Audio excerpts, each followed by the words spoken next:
Let's look at relationship between a quadrant and coordinates of a given point, any given point. Now, we have seen how do we find out coordinate of any given point on the plane. So we have our x-axis and the y-axis. Let's call the x-axis, this is our x-axis, x dash. This is our y-axis, y dash. And this is our origin, which is represented by uppercase letter O for origin. Now, if P is our any given point on the plane, how do we find out the coordinate of the point P? Well, first we drop a perpendicular from P onto the y-axis, so which will look something like this, right? Let's name this point A. A is where it intersects the y-axis. And now we are going to drop a perpendicular from P onto x-axis. And let's name this point, point B. So these two are perpendicular by construction. Then we say that the x coordinate, or we say the coordinate of the point P will be x comma y, where x will be this distance, which is measured along x-axis. Let's write that. So it will be x coordinate of the point, this x will be the x coordinate of the point, which is basically how far from origin along x-axis. So this P, how far is point P from origin along the x-axis?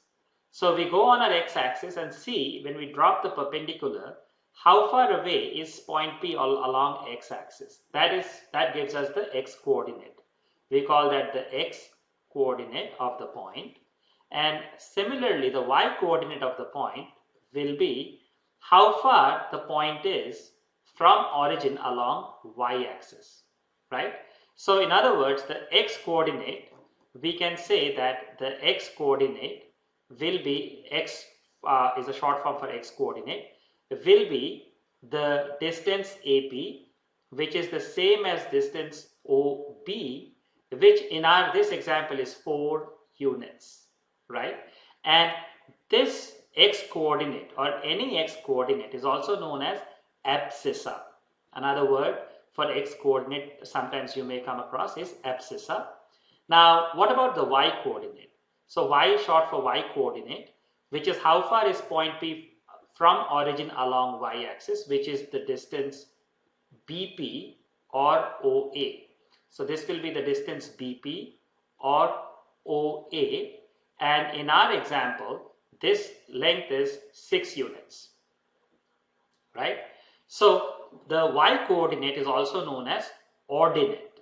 So x coordinate is also known as abscissa, and y coordinate is also known as ordinate. And then we say the coordinates of our point P is simply within bracket parenthesis x comma y, where x is the x coordinate, which is 4 for us, comma, and then y, which is 6. The y coordinate is 6 in this example for us.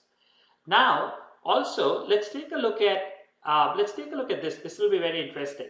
So now we know that when we have our x and y axes, right? We know that it divides the plane into 4 equal parts or 4 coordinates. So we have our x and y axes, and the first part or first 1/4 quadrant is like a quarter, which is 1/4. So as we move from x-axis, or we should say the positive x-axis, OX, counterclockwise, this is our first quadrant. What can we say of any point on this quadrant? Meaning, what is similar about, say, this point and this point and this point? I have randomly drawn 3 points. Let's call this first point A1. Let's call this point A2. Let's call this point A3. Can we say anything which is common for all 3 points? These are 3 randomly drawn points. And answer is yes, we can say something which is unique. And what would that be? That will be, if you look at all of these points, their x coordinate will be always positive. Meaning, for all of these points, if we draw this distance, if we draw this perpendicular, right, or for this A2, it will be somewhere probably from here, right? and the x coordinate of A3 will be somewhere over here. So the x coordinate of all of them, the x coordinate value will be always positive, right? What can we say about the y coordinate or the value of the y coordinate? Y coordinate is simply the distance from x axis. So for A1, this is y coordinate, right? Now, isn't that also a positive number? Because from origin, this is our origin, and this is positive direction of x, this is positive direction of y. So this length will be also positive. For A2 similarly, this length will be also a positive value of y, and A3 this length will be also positive. So in first quadrant we see that the x coordinate and the y coordinate, they are always positive. We just don't know what the numbers are. That depends on how far the points are. But we can say the fact that if all these 3 points are on quadrant 1, then for all of them the x coordinate and the y coordinate both must be positive. So can we say something similar about the quadrant 2? Let's take a look. So here we will have our second quadrant, right? So let's take a look at second quadrant. Now in the second quadrant, that is the second 90 degrees, right? As we keep going counterclockwise, anti-clockwise. So this is our second quadrant. Now let's say here we have 2 points, let's call it B1, and this is another point called B2. So what can we say about point B1 and B2? So if you look at the x coordinate of B1, x coordinate meaning that will be how far along x axis, right, from origin. So which will be this length. So it will be this length, which is the same as this length, right?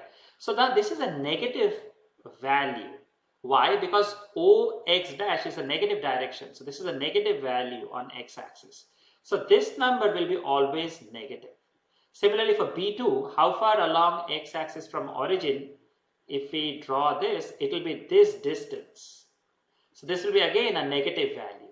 So all of the points in our second quadrant, they will have negative x coordinate. What about the y coordinate? Now for B1, what is the y coordinate? Y coordinate is simply this distance, which is the same as this distance over here, right? Which is a positive value. So what about the y coordinate for B? The y coordinate for B2 is, if you were to draw a line like this, so the y coordinate will be this distance, which is again positive. So any point in our second quadrant, the x value is negative, but the y value is positive. So similarly, what can we say about a third quadrant? Now this is really fascinating, right?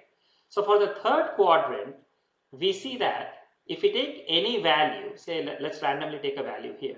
So let's call it C1. So we see that what is the x coordinate? X coordinate, how far away C1 is from origin along x, which will be, so if you drop a perpendicular probably something like this over here, then it is this distance which is negative. So x coordinate will be negative. And what about the y coordinate? Y coordinate is simply how far away the point is from the y axis. To find that, we have to drop a perpendicular on y axis. And if this is the point, then this distance is the y coordinate, which will be again negative.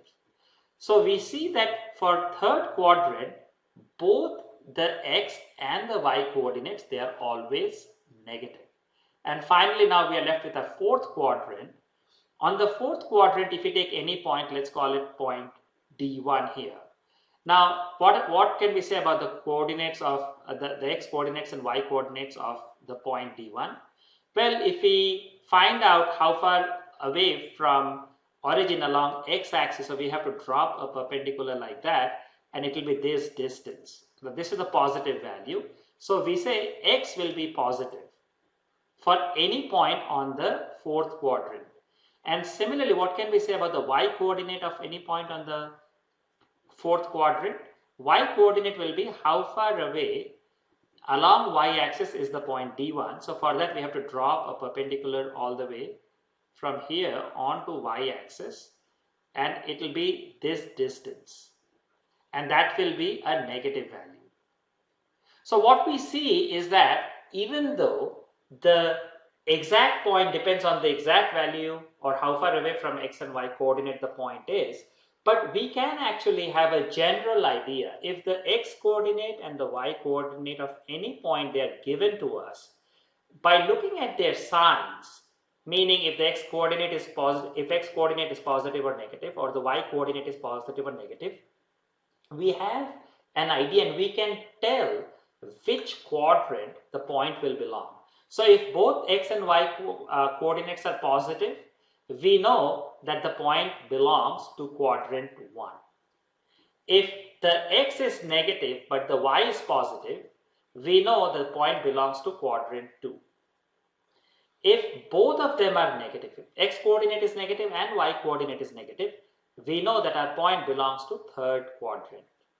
And when x is positive, y is negative, we know it belongs to our fourth quadrant.